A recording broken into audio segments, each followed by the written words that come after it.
Is the intention still to have a two-state solution, though? I think it has to be the intention. I think it's the only way. It's been the only path since 1937 when it was first spoken about, since 1947 when the UN General Assembly proposed partition. That has always been the formula for a peaceful resolution to this conflict so that both sides can live in peace and dignity. But the problem is that one side has steadfastly refused to acknowledge the very legitimacy, the very rights to exist of the other. The Israelis, for their part, have found peace whenever there's been a partner willing to accept them. With Egypt, with Jordan, the Oslo Accords with the Palestinians in 1993, the Abraham Accords. But the Palestinians still have not been able to utter the words that they recognize Israel as a Jewish state. That is the greatest impediment to a two-state solution. And that, frankly, is where the foreign minister's efforts should be concentrated.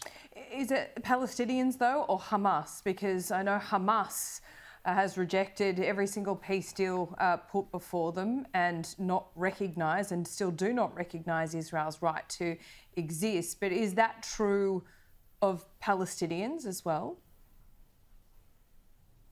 Well, in the case of Hamas, Hamas has to be destroyed and dismantled. There's no other way. They've shown themselves to be wholly unfit to be a neighbour to any civilised state.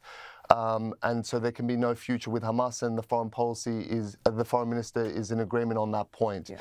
But in terms of the more moderate Palestinian Authority, they themselves have their own problems with glorifying violence, with corruption, with their own intransigence, and also still fundamentally denying the right of Israel to exist.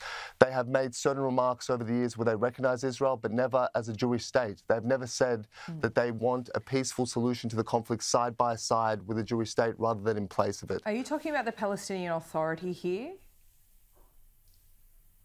I am talking about the Palestinian Authority. The Palestinian Authority, when judged alongside Hamas, looks like a very reasonable actor and fairly moderate. And they are more reasonable in certain regards, but also they still have not been able to utter the language of recognition of Israel as a Jewish state. And when they do, when they come to terms with the fact that Israel is both legitimate and permanent, then I believe we can see an era of peace develop. But until that point, we're going to see perpetual conflict, which is where we are now.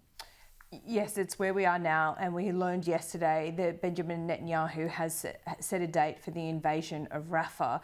This is at a time that we've seen tens of thousands of Jews protest against his leadership. How should we interpret those protests? Well, before this war, there was a great deal of discontent in Israeli society about the leadership of the Prime Minister. There's no doubt about that. The country was divided, ripped apart really by this question of judicial reform, about the encroachment on the powers of the judiciary.